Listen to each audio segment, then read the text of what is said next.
Hey, Mike, what do Kelly Slater and PT have in common? I don't know. They're both world champs? Nope, they both own Endless Summer box set. Oh my God, rad. You guys, you can get it too. The link's in the show notes. Welcome back, everybody, to the QuiverCast. This is Mike, your host, and this is all brought to you by YourAudioLegacy.com and QuiverBuilder.com. And please check out my other podcast, The Stinky Booties, I do with my buddy, Billy. Let's roll. Hello, everybody. This is Mike here with the QuiverCast. And today's special guest is Jake Zaoutis. Nailed it.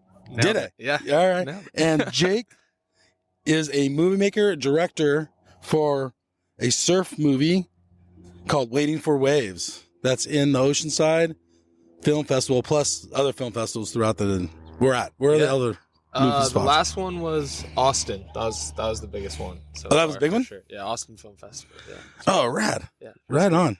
Okay, so we're sitting here in Solana Beach having it's actually a beautiful day. So, Jake, what gave you the idea to make this movie? Yeah. And let's talk about the movie. Yeah, let's do it. I think it's like it was actually kind of born out of the pandemic. I feel like I was in school and I wanted to do a fiction piece, and COVID kind of screwed all that up and got a little messed up in terms of like how many people we could have on set, and I was looking for something I could direct easier, faster, more like run and gun, kind of raw. And I'm a fan of surfing. I'm not a surfer myself, and I was just like, I'm gonna make a sort of like rad ass surf edit. So before I made this film, which is about some of the older guys in the surf scene on the East Coast, it was going to be about some of the younger dudes that are like, you know, really ripping and semi-pro and trying to make the tour or whatever. And I met some of these older guys, and I thought that their story was like way more compelling, just like it's just a little more different than some of the surf content that I see out there. And yeah, that was sort of how it happened. And I mean, I was new to the surf community, but I think any surfer will know how tight-knit it is. And once I met one guy, I was meeting everybody. I mean, he was referring me to his buddy who surfs with his buddy who surfs with his buddy. So yeah, they really welcomed me in there, and I'm really grateful for that. It turned out great. Okay, so let's go backwards. Where'd you grow up at? I grew up in Philadelphia. Okay. Not very close to the ocean. No. So what was your first exposure to surfing? Do you remember that? Was it in a mag? Was it on TV? Good question. I'm going to say it was, honestly, probably not till I was a teenager, really exposed to it. Maybe like some like Instagram posts, like WSL stuff or Surfer Magazine. Okay. Classic stuff. And then I found this show. I don't know if you know the show Weird Waves on Vans. Yep. It's like a Vans sponsor. Yeah, the Dylan Graves guy? Yeah, Dylan Graves. And, yeah. I know the guy, the DP for that, his name's Dave Malcolm. But I love that show, and I think it's so well done. I think it's like very different. And yeah, that's sort of how I got into it, and how I sort of started like falling in love with it as a thing to film and photograph. Okay. Have you ever tried surfing? Or have you surfed? I have surfed. Yeah. All right, how was that? It was good. I learned in Australia, actually. I learned in some like pretty rad spots. I feel lucky for that. Yeah. Yeah, totally lucky. I've never even been to Australia. I surfed in Bondi, which was really sweet. And then I learned in this little town called Juroa. Yeah, where's that? South of Sydney. South of Sydney? Yeah. And then, was it easy as you thought, or was it harder? What was your take on surfing? I feel like you think when you don't surf, you think you're going to get in there and fall a couple times and then just start shredding and doing airs and like you cut backs and these big freaking moves, and then you get on the big like 9-foot foamy and you realize how sucky you suck. And I don't know, you learn that it's just like a longer process, but I really fell in love with it, and I did it. I surfed in Hawaii, which was crazy. Those waves were nuts. And then I surfed a couple times in the winter on the East Coast, which is a whole different thing. But, cold. Yeah, started getting down to some like shorter. Okay, so foamies. You were in like Australia, the water's warm. Yeah. So you're just kind of, were you screwing around? Were you like really trying? Were you there for a reason? I was really trying. I mean, it was like a surf camp type thing. Okay. So it was like Okay. surfing A group all of day. guys. Yeah, it was a group of us, and it was like 3 or 4 days of just like surf in the morning, lunch, surf in the afternoon, Got it. dinner. Yeah. So it was all surfing all the time, which was really cool. And yeah. You're kind of protected. They're watching you. Yeah, they'll watch you ride a wave and be like, try this next time, try this. And we got onto some green waves, which is really cool, and got Some sort of faces. like thrashed a little bit. Okay. So then you go to Hawaii, you said. Is that the next time you surf? Yeah, that was like the same trip. I was sort of like hopping. I went to Fiji and then What Hawaii. was this trip about? I was abroad in Australia Okay. for a summer. I was working there, and then I sort of like bopped back and forth on my way back to the U.S. Okay. Stopped in Hawaii. Yeah. All right. So how was that in Hawaii versus Australia? Hawaii was awesome. Okay. Yeah, Hawaii, the waves were crazy. I mean, like, that's like the longest. You'd be on there for like 30, 45, like a minute almost, All right. riding the same wave. It was freaking rad. Is that Waikiki you're in? Yeah, Waikiki Bay, yeah. Okay. All right. And then, okay, so you kind of like fall in love with surfing even though you're not a surfer. Yeah. All right. So then what brings you to this movie? Besides you were like you said before, you were looking at the kids, you wanted to get the young rippers. Yeah, I mean, it was like the perfect storm of like coming off of that trip. Who'd you meet first? So there's 3 guys in the movie. Yeah, I don't know what to give away, what I can't. Yeah, no, you can give away anything. Okay, so there's 3 guys like Sid. There's a guy like Ralph, right? Yeah, And Ralph. Sean. And Sean. Yeah, Okay, those so are how'd you three meet these guys?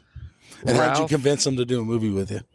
Ralph was stoked about it from the jump. I sent out an email to, I don't know, it was like some East Coast Surfing Association or New Is it England. ESA? Yeah, ESA. Okay. I sent some blurb to them just like, hey, I'm making this movie. And I heard from Ralph right away. And Ralph has a blog called Ralph's Picks. He's like a photographer. Oh, rad. I didn't know that. And yeah, it's pretty popular. And he's really in the online community. He hit me back right away and was like, let's do it. Okay. And then once I met him, it's sort of just like, it snowballed. It just like, I started meeting more people. I met his buddy who... How'd you meet? Were you in... Where's Ralph from? Ralph's in Hampton, New Hampshire. Okay, Yeah. Hampton. All right. Okay. They got a good break up there. All right. And then, yeah, he's the first one I met and the first one I interviewed. And at first it was just going to be about him. Okay.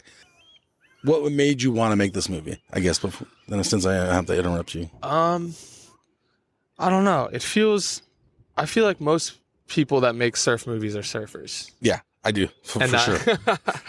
And I needed... But yours is so well done. It really is that well done. Thank you. Yeah, I really appreciate that. I mean, I think it was about finding a story to tell along with the surfing. Because Okay. I wasn't knowledgeable enough about the surf community to make a movie that's just people ripping with some like dope music. Got it. So I needed to find some other story element to like really pull me in as like the filmmaker, but also just to be something that's not just surfing. Okay, back to Ralph. Yeah. Sorry. No worries. Let's get a No little worries. sidetrack. Okay, so Ralph, Yeah, great guy. He was super stoked about it. and he was all stoked on it, and then you go and meet him. You drive from, where'd you drive? To I meet was in school in Boston in the time. Okay. So I was sort of, I mean, Sid is Rhode Island, Ralph is New Hampshire, and Sean is Cape Cod. So I was sort of like bouncing around. him? How far are those breaks from each other? I mean, New Hampshire, like that breaks probably like an hour and a half from Boston north. Okay. Rhode Island is like the opposite direction, like an Okay. hour and a half, and Cape Cod is the opposite direction, like west, right up to the edge of the Cape. Okay.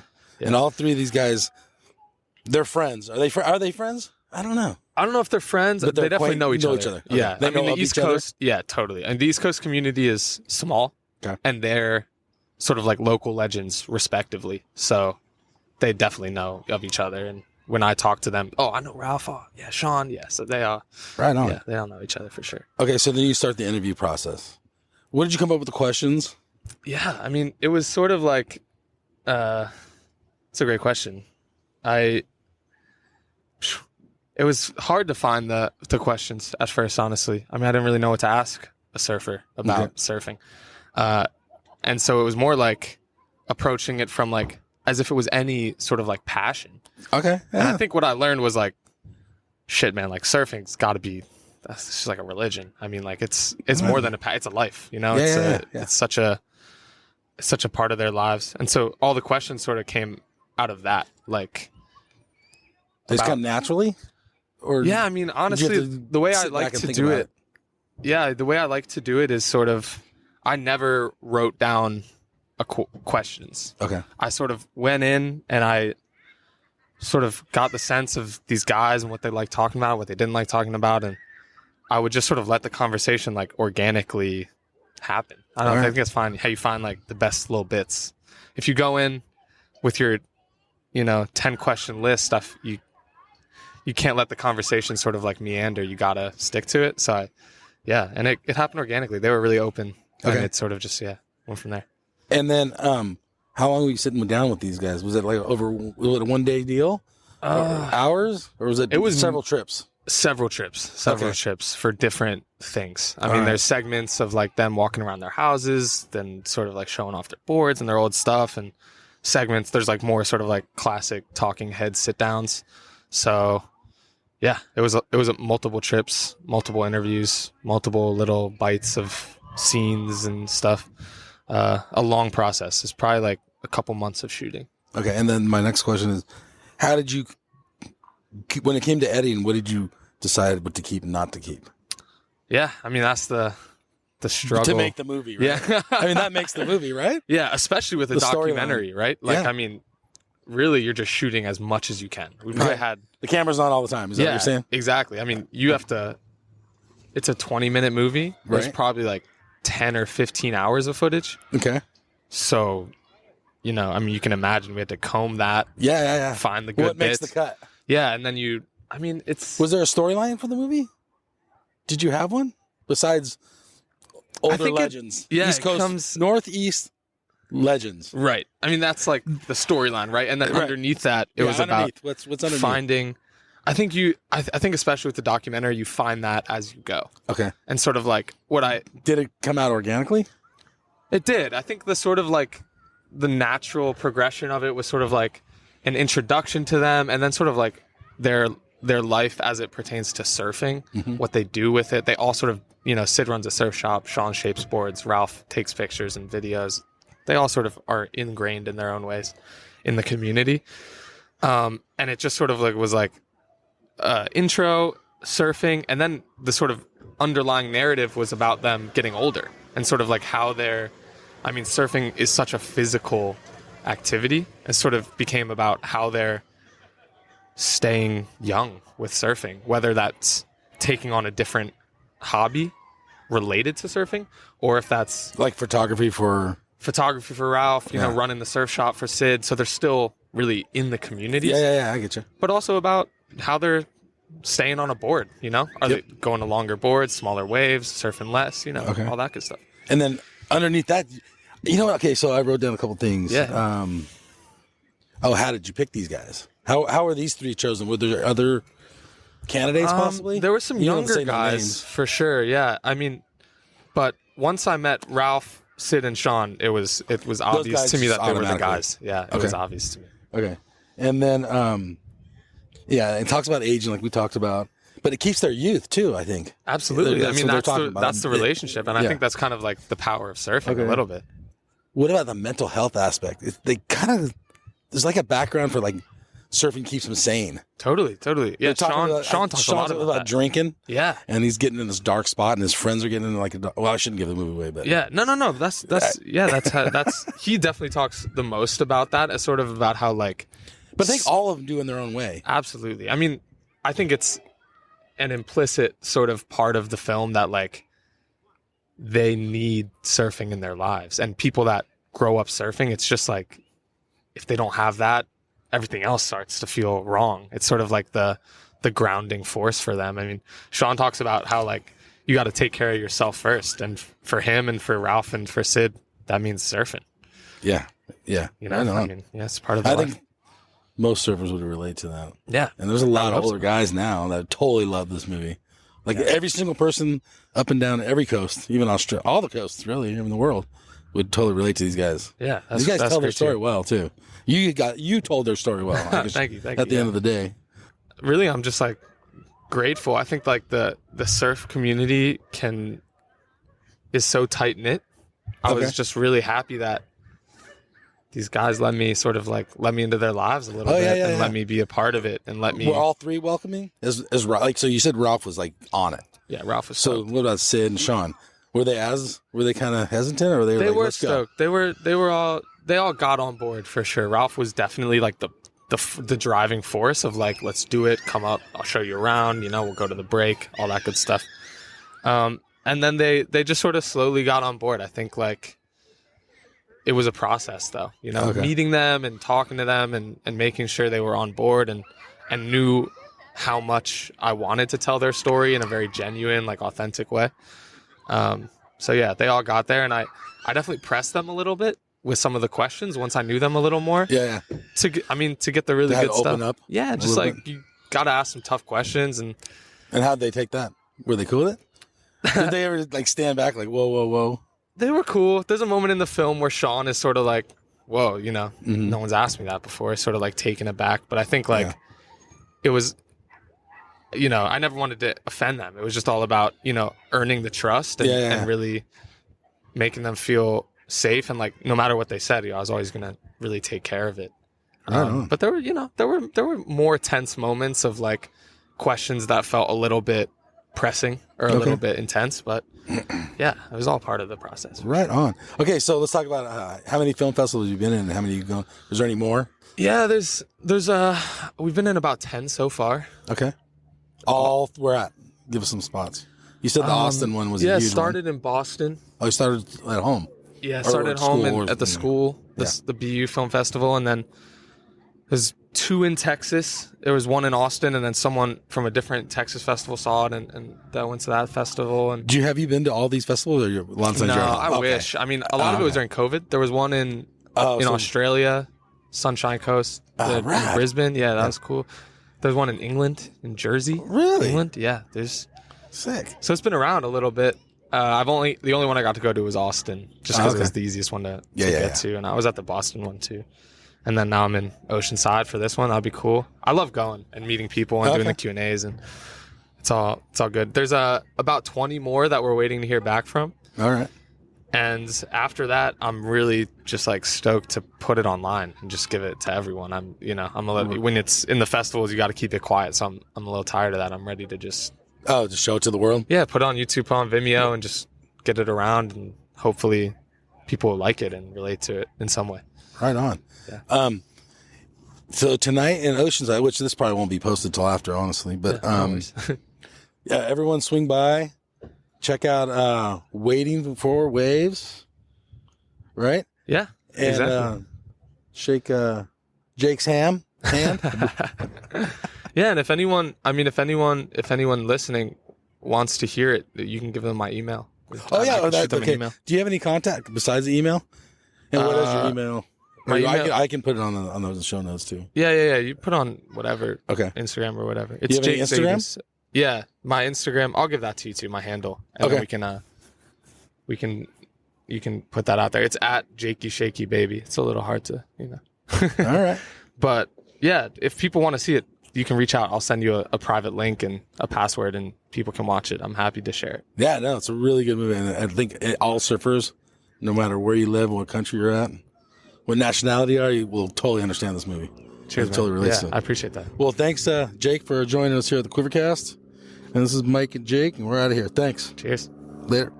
Thanks, everybody, for listening. Please follow us on Instagram and follow us on your favorite podcast platform. Give us 5 stars if you listen to us on Apple. And do me a favor and tell a friend that QuiverCast is back. I'd like to thank Blue Factory and Dave Hegstrom for the music. And I'll see you on the lineup.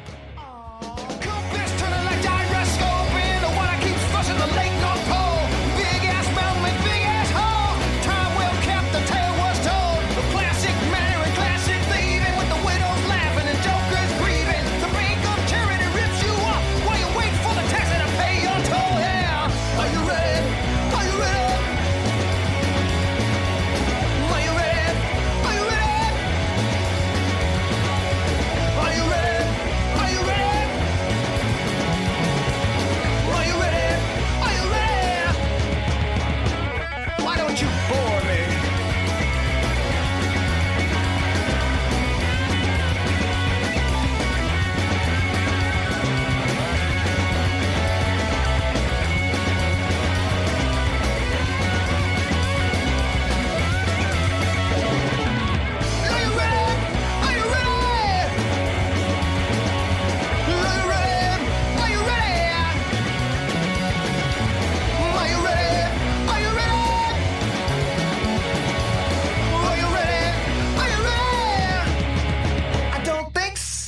go.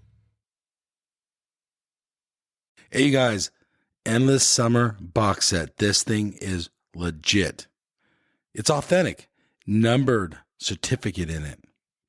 It has a 5-frame film strip from the original print. You will literally own a piece of history. It has a specially minted bronze medallion. Dude, that thing's sick. Okay, there's so much more here. Go to the show notes. There's a link on there. Go check this piece of history out. This thing's rad. Seriously. Smithsonian American History Museum has it. It took 4 years of research with 3.5 in production, all hand assembled. This thing's rad. So much to this awesome box set. Remastered DVD, sharper images than the original film, but dude, this thing's so sick. Link in the show notes.